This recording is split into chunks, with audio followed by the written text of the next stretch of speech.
Sageko. Présenté par Mathieu Takizala.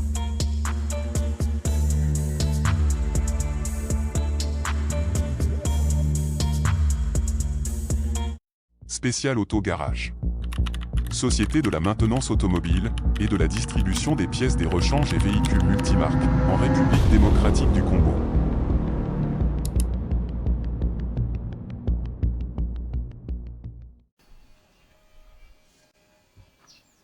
Bonjour, bienvenue dans la chaîne économique de Kinshasa et de l'espace francophone InfoSag avec le plateau Sageko. Le sujet d'aujourd'hui, c'est la réindustrialisation de la République démocratique du Congo ou de l'Afrique francophone. Et en face de ce plateau aujourd'hui, c'est quelqu'un qui est important dans la scène, la communication de la République démocratique du Congo. Il est là, le monsieur Jean-Félix Senga. Bienvenue, monsieur Senga, dans ce plateau de Sageko. Merci pour m'avoir invité afin de prendre part à ces émissions qui, du reste, non seulement elles diffèrent en qualité par rapport à la plupart des émissions auxquelles nous assistons, mais aussi elles invitent plus la jeunesse congolaise à ouvrir l'œil et le bon afin de contribuer, de participer à la construction de ce beau pays qui est la RDC. Voilà, le sujet d'aujourd'hui, c'est la réindustrialisation de la République démocratique du Congo. Nous voyons qu'aujourd'hui, l'Afrique a un paradoxe où on voit que les croissances sont autour de 8, 6, mais sur le valeur salariale, le valeur sociale, c'est faible. Et si on compare l'époque où l'industrie était en République démocratique du Congo, le valeur salarial, c'est pour cela, la chaîne de l'entreprise et de l'investissement et de l'économie, InfoSag, avec l'émission Sag Eco, nous avons décidé de vous demander aujourd'hui qu'est-ce qu'on doit faire pour que l'industrie revienne en République démocratique du Congo. Je crois que l'on est appelé, on a un devoir de tout faire pour que l'industrie revienne à tout prix au Congo, d'autant plus que nul n'ignore que l'industrie contribue énormément à l'économie, contribue énormément au social parce qu'il améliore la qualité de vie de population, de l'environnement immédiat, des endroits où les industries sont implantées. Donc, de toute urgence, nous devrions faire en sorte que l'industrie revienne. Au départ, il faut que nous remontions les temps, nous comprendrons que nous, le Congolais, nous avons eu une culture qu'on a appelée les paternalismes. Je donne un exemple pratique. Nous qui avons grandi au Katanga, où il y avait la GECAMIN d'une part, la SNCZ d'autre part, deux grandes compagnies, deux grandes entreprises.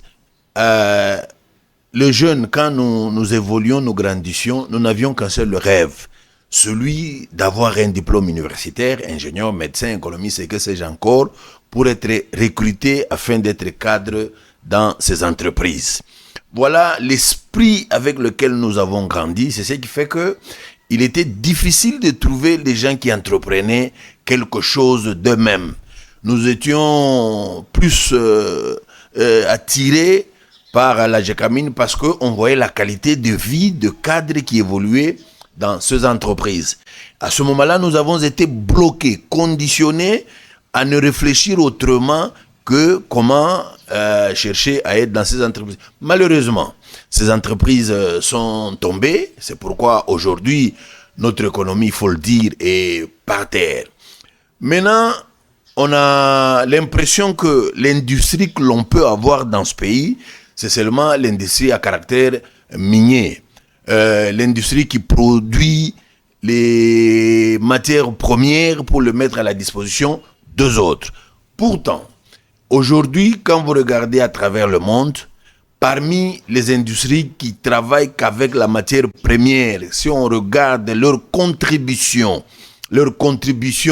au monde, aujourd'hui, on nous parle à peu près de 3,5%.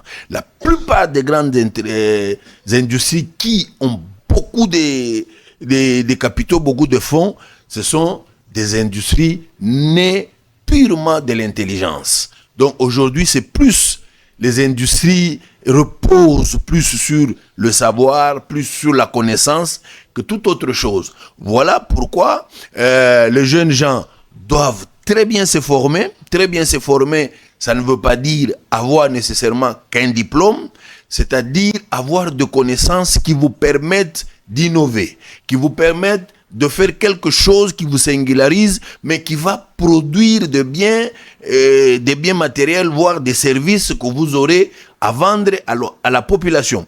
Chaque fois que les industries s'installeront, vous remarquerez qu'il y aura création d'emplois. Quand il y a création d'emplois et que ces emplois sont bien rémunérés, vous allez constater que le niveau de vie de cet aéropage va naturellement changer et s'améliorer. C'est ainsi que nous pourrons contribuer à la croissance, nous pourrons augmenter notre croissance. Comme vous avez dit, la croissance en Afrique tourne autour de 8-9%, contrairement à ce qui se passe dans d'autres cieux. Parce que dans des pays où nous voyons qu'il y a l'industrie, ils ont un taux de croissance, par exemple, d'1%, mais vous allez voir que dans le terrain social ou de l'attractivité des humains, il y a une sauvabilité. Malheureusement, en Afrique, 10%, mais on ne crée pas plus d'emplois.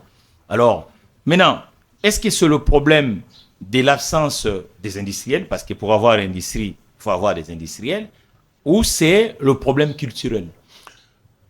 Nous, c'est vrai, il faut le dire, c'est d'abord, il y a plusieurs éléments, plusieurs facteurs qui se conjuguent en faveur ou en défaveur des industries au Congo.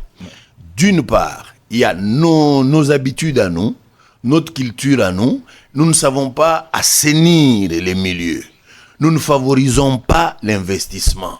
Quand on parle du climat des affaires chez nous, on le dit à la télé. C'est au sujet du verbe que c'est très bien présenté. Mais quand on vient du point de vue pratique, il y a beaucoup d'obstacles à surmonter, surtout celui de la commission. Celui de la commission, quand vous voulez avoir des documents, il faut donner 10, 20% au ministre, 20% au directeur de la NAPI, ainsi de suite. Et cela, c'est un grand blocage pour l'industrialisation de notre pays. Donc, la réglementation en elle-même pose problème au Congo. Ça, c'est le premier facteur qui inhibe l'implantation des industries au Congo. Deuxièmement, c'est ce manque de vouloir entreprendre. Nous n'avons pas vraiment développé cette culture. Et ça, d'une part, je les mets sur le dos de nos colonisateurs parce que nous avons été formés dans le paternalisme. Mais qu'est-ce qui explique l'époque des Kindwelo, l'époque des Fonji, l'époque de Ngunza Bonanza? Ça avait aussi cet esprit de l'entreprise. Mais pourquoi ces aînés, j'ai demandé même à la personne qui vous a précédé dans le plateau ici, et quand même ils ont compris cet esprit d'entreprendre, d'investir en République démocratique du Congo. Mais aujourd'hui, il n'y a plus cette culture. Pourquoi ils ont arrivé? L'ancienne génération qui était dans les affaires et qui aimait être ceux qui ont donné aussi des solutions. Hein, les André Motors, tout ça, les KTB Katoto, il y a eu vraiment de bons, l'autre c'est y aller, il y a eu des grands entrepreneurs dans ce pays. Oui, ce que vous dites est totalement vrai, mais vous verrez que le premier obstacle que je venais de présenter, il est pour beaucoup. Ces gens ont été entrepreneurs. Ils ont lancé, ils ont eu des idées qu'ils ont pu matérialiser et qui ont été rentables à la société. Mais leur élan a été freiné quelque part parce que nous avons certaines habitudes ici qui font que nous nous comportions comme des crabes. Les crabes, vous verrez, quand on prend des crabes, on le met dans un seau. Chaque fois qu'un crabe voudra monter pour sortir, donc se libérer, s'émanciper, les autres crabes les tireront vers le bas. C'est cette culture-là qui fait que nous nous bouffons nous-mêmes. Et vous verrez, même toutes ces personnalités que vous veniez de citer, ils avaient commencé par le commerce. C'est le commerce qui leur a donné l'argent. Donc c'était vraiment des pionniers, des braves. Ils ont commencé par le commerce et quand ils ont eu à avoir des capitaux, ils se sont lancés dans la création des banques, dans la création des usines, ce qui est à féliciter. Mais nous, aujourd'hui, la jeunesse, on l'a beaucoup abruti. C'est vrai, nous avons des slogans du genre la jeunesse, l'avenir de demain. Mais cette jeunesse, nous n'en prenons pas suffisamment soin de sorte qu'elle soit préparée pour être réellement l'avenir de demain. Vous remarquerez, dans le temps, c'était l'État congolais qui donnait parfois de bourses dans des universitaires. Et on donne le bourse, on ne le donne pas au hasard. C'est en fonction des filières que l'État voudrait, par exemple, développer. Et c'est ainsi que l'État... Accélérer. Tout à fait. Avancer. L'État peut demander à l'université, mettez à notre disposition des étudiants de telle filière, telle filière, telle filière. On leur donne des bourses. Ils vont pour acquérir des connaissances nécessaires afin de les ramener au pays pour booster le pays. Malheureusement, cette politique n'existe plus. Ça ne se fait pas. Ça ne se fait pas. Et l'autre chose, c'est que notre jeunesse aujourd'hui, c'est le genre de personnes qui veulent, quand ils sèment aujourd'hui, ils récoltent seulement aujourd'hui. Or, ce que vous avez dit, ces grandes personnalités que vous avez évoquées, c'était des gens patients, qui savaient patienter, travailler, qui savaient que c'est au bout d'un long labeur que nous allons avoir de bons fruits. Mais aujourd'hui, la culture aujourd'hui, c'est s'aimer aujourd'hui, récolter aujourd'hui. Ce qui n'est pas possible, ce qui ne peut pas donner de bons fruits. C'est pour ça qu'on dit court, moyen, long, ainsi de suite. C'est tout un processus. Tout un processus, mais que nous, on voudrait contourner. Voilà les difficultés que nous avons. Et aussi, nous avons, il faut avouer, les colons, la manière dont ils ont travaillé, il n'y a pas que la Belgique. Quand vous remontez vers 1885, quand on dépièce l'Afrique, comme l'ancien président Mobutu avait dit, on dirait des vautours autour, on a dépiécé l'Afrique. Mais la manière dont on a géré le Congo, c'était différent des autres pays. Le Congo est pratiquement, on dirait, un réservoir mondial. C'est-à-dire tout le monde, les grandes puissances devaient venir puiser ici. Et c'est que, en d'autres termes, il y avait un véritable combat qui veut que le Congo ne se développe pas, le Congo ne décolle pas. Mais aujourd'hui, le fait que nous, fils du Congo, avons compris cela, nous avons donc le devoir, comme je le disais au début, de nous émanciper en étant créatifs, en étant innovateurs. Parce que, comme je le dis, la plupart des grandes sociétés aujourd'hui qui ont des grands capitaux, ce ne sont pas nécessairement des industries qui transforment que la matière première. Non, non, ce sont des industries qui sont nées du savoir, de la connaissance. Vous savez comment Facebook a commencé. C'était des étudiants. Ils étaient deux étudiants. L'un a conçu, il a travaillé, il a réfléchi. Donc, la première des choses, c'est la conception. Il a conçu. Après avoir conçu, il a fait un projet. Il a tissé un projet. Il a cherché les financiers. Boum, aujourd'hui, c'est une entreprise. Quand on parle de l'industrie, heureusement que vous parlez de cet miracle de l'économie américaine avec Zuckerberg, qui est le grand entrepreneur du monde aujourd'hui, parce qu'il ne donne pas le travail qui est aux États-Unis. Aujourd'hui, cet instrument moderne permet que le monde économique s'exprime à travers cette intelligence américaine. Mais et quand même, dit les instruments. Actuellement chez Special Auto Garage, achetez vos pièces de rechange et produits de qualité supérieure adaptés à vos marques des véhicules au modèle nouvelle génération. Commandez en ligne, démarreur, performant et neuf, adapté à vos systèmes de démarrage le plus avancé, maintenant disponible en magasin au bon prix sur commande. Suivez nos adresses en ligne pour en savoir plus sur nos services garage qui vous rassurent.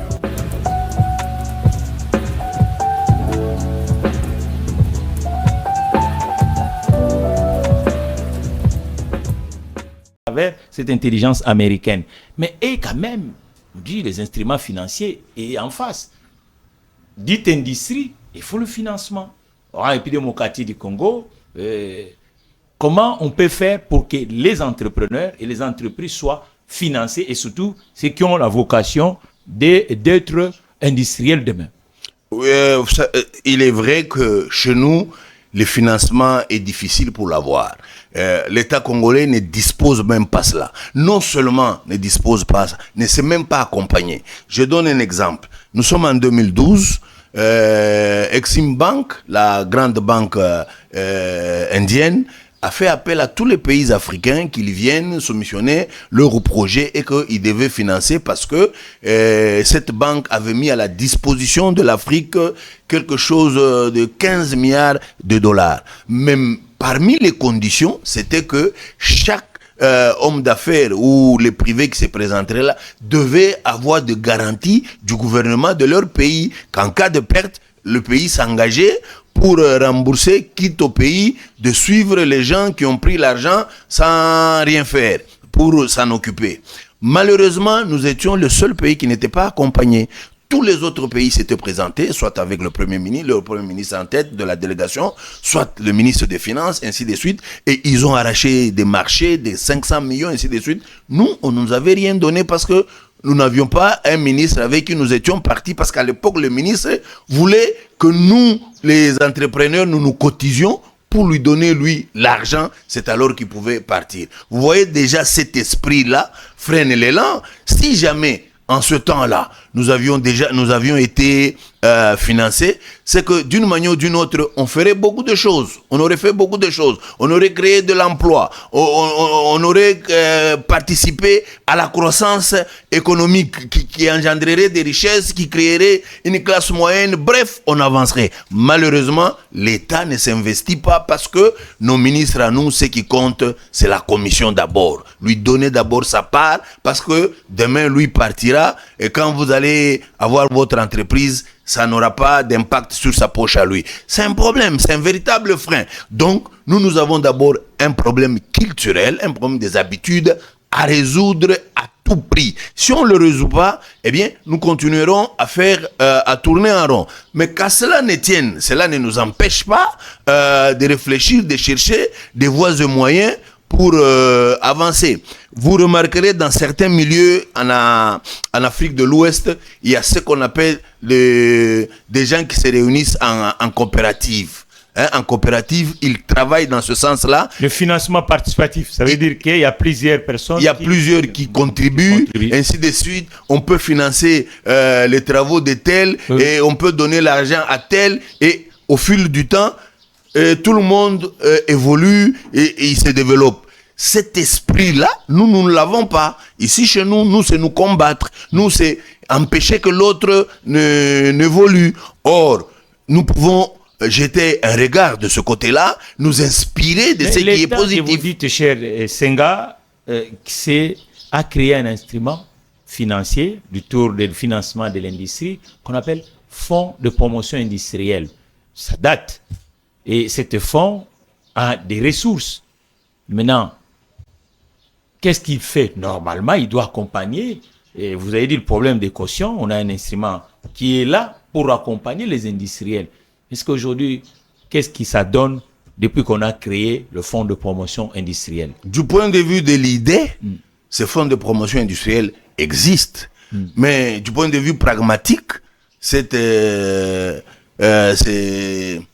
agence-là ne fonctionne pas, n'est pas opérationnelle. La preuve, les gens ne sont pas financés. Prenez même FPI. FPI donne plus de crédits aux étrangers qu'aux fils du pays. Et même parfois, les conditions que l'on pose sont en elles-mêmes des obstacles.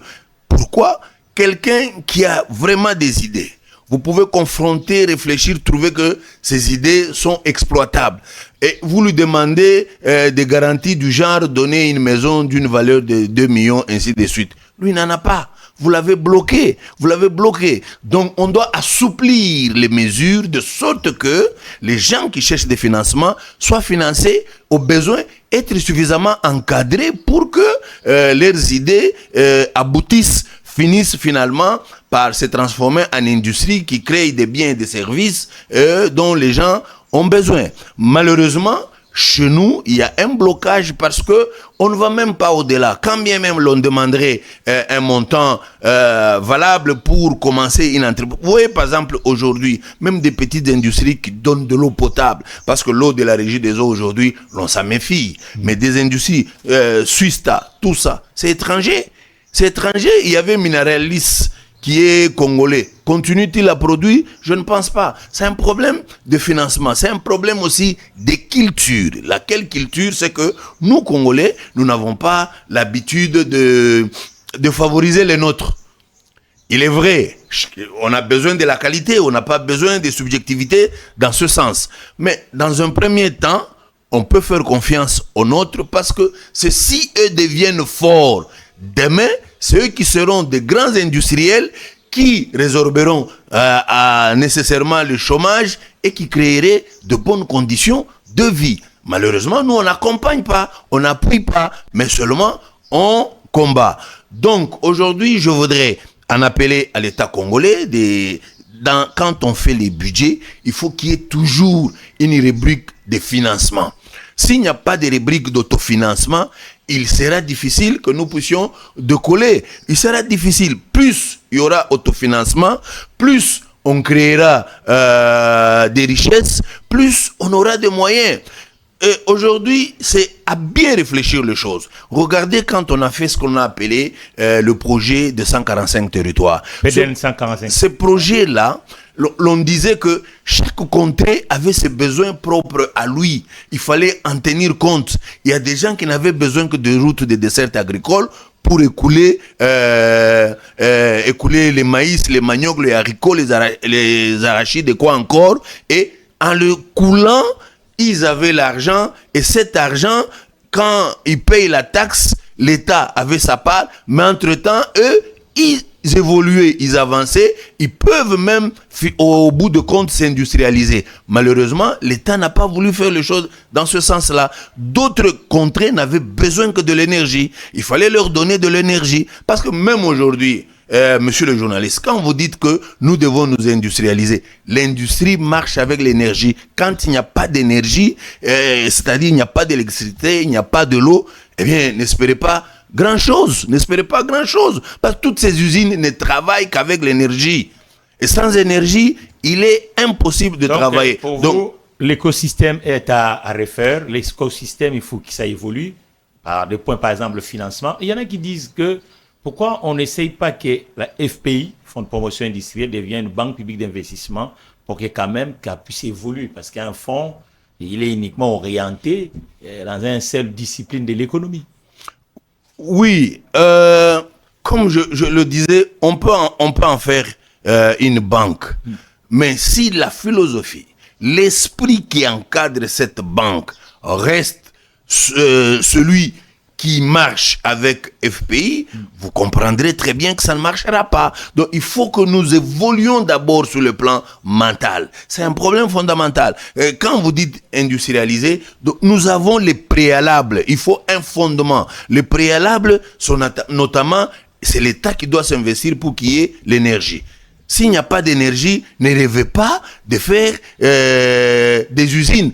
Pouvons-nous faire une usine automobile sans courant? Pouvons-nous faire une usine aéronautique sans courant, spatiale sans courant, une usine chimique sans courant, une usine pharmaceutique sans électricité? On ne peut pas le faire. Donc, il faut que l'on commence par là. Mais seulement ici, nous voulons encourager, pousser les jeunes à arrêter un peu cet esprit de ne vouloir que chercher du boulot, mais à vouloir aussi entreprendre. Pour entreprendre, il faut passer du temps à réfléchir. Mais quand on ne passe pas le temps à réfléchir, on passe le temps à chercher de voies et moyens comment trouver l'argent aujourd'hui pour sa survie, eh bien, ça pose problème. Donc, l'État a la plus grande responsabilité. Les responsabilités sont partagées. Donc, l'État a sa part. La population aussi doit comprendre que tout ce qu'ils consomment au lien, que ça continue toujours les transformations venant d'ailleurs et localement. Le marché est déjà là parce que nous consommons ce que les autres transforment. Oui, les gens, nous devons comprendre que d'abord, nous avons un grand marché, 110 millions d'habitants, c'est déjà un grand marché. Et comme je venais de le dire, c'est plus des usines qui se fondent sur les savoirs, qui marchent, qui sont de loin très rentables, qui apportent beaucoup. Donc, vous comprenez que là-bas, il faut que les gens s'investissent, travaillent, font des recherches. Il faut la recherche. Il faut de la recherche. Sans la recherche, eh bien, on ne va aboutir à rien. Il y a un département au niveau étatique qu'on appelle le ministère de la Recherche. Donc, il est déjà là sur le terrain. Oui, il y a un département, c'est vrai. Et moi, je fais de la recherche à l'université de Kinshasa, en chimie. On ne sent pas, on ne voit pas l'appui. Moi, je me rappelle, quand j'ai été étudiant en son temps, notre faculté, la faculté des sciences, avait beaucoup d'équipements. Vous prenez par exemple le département de biologie, ils avaient des bateaux, sur lesquels il y avait des grands laboratoires, et ils sillonnaient les rivières et les mers pour étudier les poissons, et ainsi de suite. Ils contribuaient en grande partie. Ce bateau-là, on a fini par le vendre, sans que celui qui l'a vendu, sans qu'il soit sanctionné, et on ne l'a jamais remplacé. À la faculté, au département de chimie aujourd'hui, vous ne trouvez pas de laboratoire adéquat. Les étudiants aujourd'hui, quand parfois on les enseigne sur des réactions et consorts, c'est au tableau. Nous, on nous enseignait au laboratoire. Aujourd'hui, je me demande, quand moi j'étais étudiant, j'ai étudié du lundi au samedi, et du lundi au vendredi, de 8h à 18h chaque jour. Parce que les après-midi, souvent, on passait le temps au laboratoire. C'est ce qui fait que nous, on a connu deux choses. Je prends une expérience personnelle. Je me rappelle, en deuxième graduat déjà, je fais le cours de ce qu'on appelait les mécanismes réactionnels avec le professeur Tabakalulu, coup de chapeau à lui. Quand je fais ce cours-là, j'ai appris comment on produit beaucoup de choses, comment on produit la peinture, comment on produit la dentifrice, les savons, l'alcool diéthylique, l'acétone. L'approche industrielle. J'ai appris. Je commençais à produire ça en tant qu'étudiant. Chaque samedi, dimanche, de 6h à 20h, j'étais au laboratoire. Et j'ai commencé à vendre l'alcool diéthylique. Et à l'époque, c'était le litre $10. Donc, quand je produisais 100 litres, j'avais $1000. Quand je produisais 200 litres, j'avais $2000. Étudiant. En ce moment-là, les gens disaient qu'il y avait de la jocole en son temps-là. Mais j'étais un peu épargné parce que je me rappelle avoir payé des Minerval pour des collègues avec qui on était dans la même promotion. Il a un problème de Minerval, moi je paye parce que moi j'ai l'argent. Et l'argent qui me vient d'où ? Parce que nous avons reçu ensemble avec lui, nous avons suivi les mêmes cours, mais moi j'ai mis un peu en pratique. C'est un sacrifice, mais ça avait produit. C'est pour dire, aujourd'hui, les jeunes étudiants ont un déficit. Déficit pas parce que eux veulent que ça soit ainsi, c'est parce que le matériel ne suit pas. Alors que fait ce département-là qui en fait ne contribue pas, ne favorise pas le développement? Je me rappelle, j'étais étudiant en 3e graduat. Comme moi, j'ai suivi l'option chimie nucléaire. Au centre nucléaire, on a fait des études. Il y a une ONG qui nous a amené le type de haricot. Kalivoulou, les gens préféraient manger le haricot blanc. Ils aimaient le haricot blanc. Mais en soi, ce n'était pas nutritif. Il n'y avait rien à l'intérieur. Mais les haricots chocolat, ils n'aimaient pas ça. Nous avons pris ce haricot au laboratoire, au centre nucléaire. Nous leur avons bombardé la couleur, les haricots chocolat. Nous leur avons bombardé la couleur blanche. Et nous avons donné à ces riverains. Ils ont commencé à s'aimer. Et maintenant, ils mangeaient le haricot de la couleur qu'ils aimaient, mais cette fois-là, nutritif. Donc, les recherches peuvent beaucoup apporter dans ce pays si jamais on y mettait l'accent. Malheureusement, vous voyez vous-même les budgets de notre pays, on prend 70% qui vont vers les institutions, 30% c'est pour les salaires, il n'y a pas la part de l'autofinancement. C'est ça le problème. Donc, en comprenant M. Senga qui est en face, il faut mettre le paquet sur la recherche. Il faut que les étudiants ne restent pas qu'avec les approches théoriques. Ils doivent assimiler, et aussi du point de vue pratique. Mais il faut équiper les laboratoires, surtout du milieu universitaire, pour que cet génie congolais puisse déjà penser que la production en masse peut permettre l'avancement. C'est ce que nous appelons l'industrie, et puis penser à financer, parce que l'entreprise sans financement, c'est une canette boitée, et c'est le cas des 3/4 des entrepreneurs qui sont aujourd'hui en République démocratique du Congo. Mais on a dit tout le tableau noir.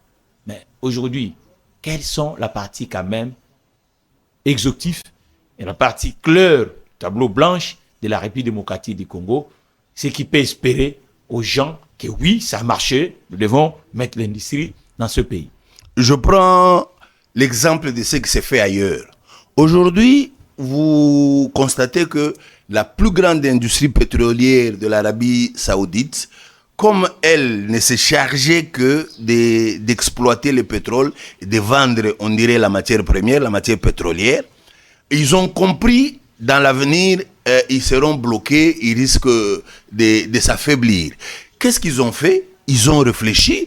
En réfléchissant, ils ont dit, désormais, nous commençons à financer toutes les activités économiques qui ont trait au pétrole. Donc, ils veulent garder leur marché de vendre la matière première qui est le pétrole. Ils commencent maintenant à investir, à promouvoir les gens dans les infrastructures, parce que là où il y a des bonnes routes, par exemple dans des villages et consorts, on sait transporter facilement. On sait transporter facilement des choses. Pour les transporter, il faut le carburant. Donc nous allons vendre du carburant. Ils commencent à développer les sites aéroportuaires, parce que quand les aéroports les avions payent du carburant. Donc ils ont un peu diversifié leurs activités économiques. Mais c'est ce que on pouvait aussi faire chez nous, à la Gécamine, avec l'exploitation de matières premières. Il faut absolument interdire la vente de matières premières à l'état où on les vend aujourd'hui. À l'époque de Mobutu, ça ne se faisait jamais. Mais maintenant, on commence à le faire. On vend, on creuse, on a le sable, on a la poussière, on transporte ça. Ça ne devait pas se faire comme ça. Nous devions produire des lingots, soit des lingots de cuivre, ainsi de suite. Une fois que vous avez il y aura une valeur ajoutée salariale, il y aura une valeur ajoutée. Et chaque fois qu'il y a la valeur ajoutée, non seulement il y a l'amélioration du produit, et aussi la création des emplois rémunérés. Donc c'est quelque chose de bien. Une fois que vous avez des lingots... Les ressources humaines vont devenir ressources humaines qualitatives, parce qu'ils vont... rentrer dans des techniques du monde d'aujourd'hui. Parce que s'ils restent uniquement à creuser et ils vendent, non. Ça va de soi. Ça va de soi. Une fois que vous avez des lingots de cuivre, je disais, vous pouvez les transformer en câbles électriques. D'ailleurs, aujourd'hui, vous voyez les câbles électriques que nous avons qui viennent de la Chine, de très mauvaise qualité. Chaque fois que les câbles se brûlent, tout ça, c'est parce que c'est la mauvaise qualité. Il y a un programme, il y a un plan ici pour les zones spéciales, l'économique spéciale en République démocratique du Congo. Le prototype, on a commencé à Kinshasa. Il y a le Maluku, mais ça devait être dans le Katanga, ça devait être dans la plupart des régions congolaises. On en est où? Vous êtes qui est scientifique, qui est sur le terrain avec ce programme qui devait réindustrialiser la République démocratique du Congo. On a vu le ministre, ancien ministre d'Industrie, nous a montré par exemple dans le Katanga, excusez-moi, des usines de transformation de ces matières premières en fil électrique, ainsi de suite. Est-ce qu'aujourd'hui, le pourcentage est en train de monter pour ces zones industrielles? Combien d'entreprises s'installent là? Oui, ça, ce sont des choses qui devaient se faire. Et de ce point de vue-là, je me rappelle, à la Gécamine, il y avait une société affiliée à la Gécamine qui produisait les câbles électriques. C'est avec le temps qu'on a abandonné. Mais, vous savez, il y a toujours, quand on doit implanter des usines, on ne viendra pas implanter n'importe quelle usine à Kinshasa pour le plaisir de le faire. Vous avez vous-même la preuve de la sidérurgie de Maluku. La sidérurgie de Maluku est très loin de la matière première. Et c'est ce qui pose des problèmes et ne sait pas fonctionner normalement.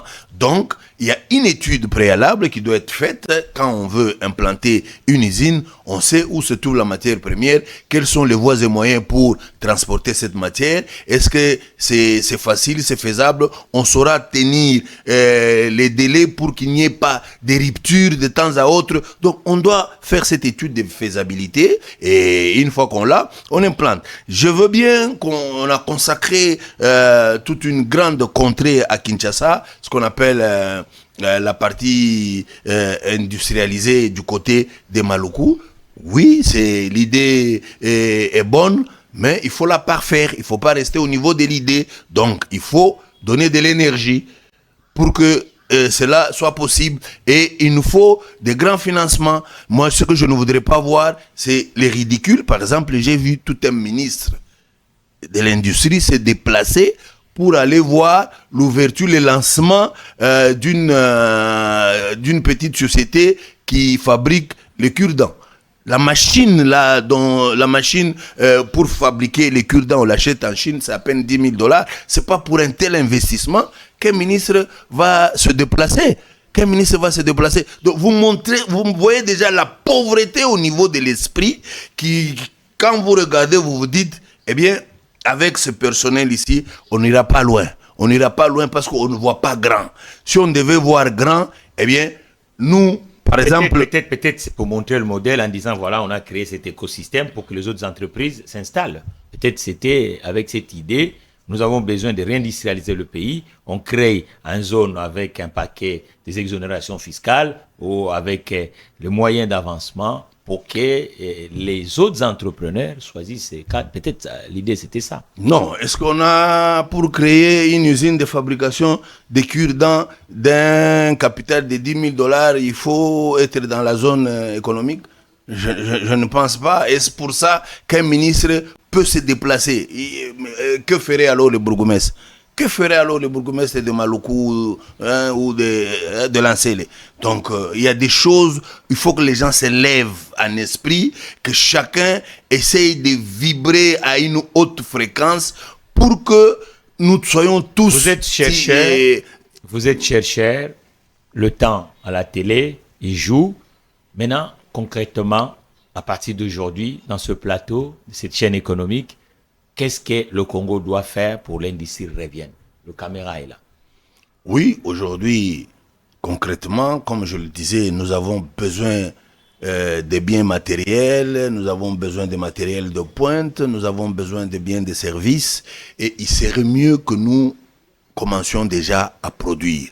Pour produire, nous demandons au ministère de Recherche d'encadrer des jeunes, de les favoriser, de les mettre dans des conditions telles que on peut le promouvoir pour que demain, nous espérions grand chose. Et nous ne sommes pas obligés de commencer qu'avec des industries qui demandent de gros capitaux parce que nous n'en avons pas. Commençons parce que nous pouvons commencer petit à petit, et plus on fait des recherches, on améliore la qualité, plus la qualité est améliorée, et plus il y a le développement, plus il y a création de nouveaux emplois, ça va nous aider à résorber le chômage, ça va nous aider à consommer congolais. Donc l'appel, moi personnellement aujourd'hui, je le lance plus à nos populations, à nos jeunes, de savoir que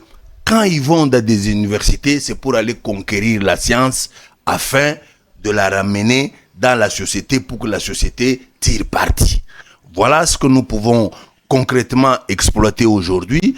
C'est que nous devons apprendre, nous Congolais, à travailler sur les résultats. Donc il faut que les résultats comptent. Il faut que toute activité économique que l'on entreprenne, que l'on sache non seulement le quantifier, mais qu'on sache aussi l'évaluer à juste titre pour savoir est-ce que nous évoluons ou nous régressons ou nous faisons du surplace.